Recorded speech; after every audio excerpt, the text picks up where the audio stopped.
So I just did a window replacement on my Altima Coupe. I want to give you guys a quick how-to video. First, you want to remove your panel. You want to take off this little piece right here and loose the screw inside of here. And there's a next screw inside of the door handle. And you want to loose this part where the light connects. Take this whole panel off.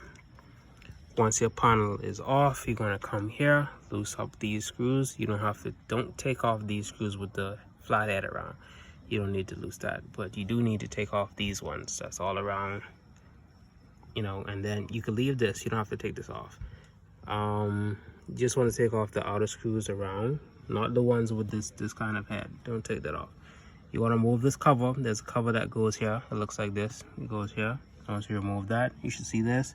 This is what your window is sitting on. Once you have that, you want to screw out, like how I have this, you know, you want to disconnect the screw, remove it.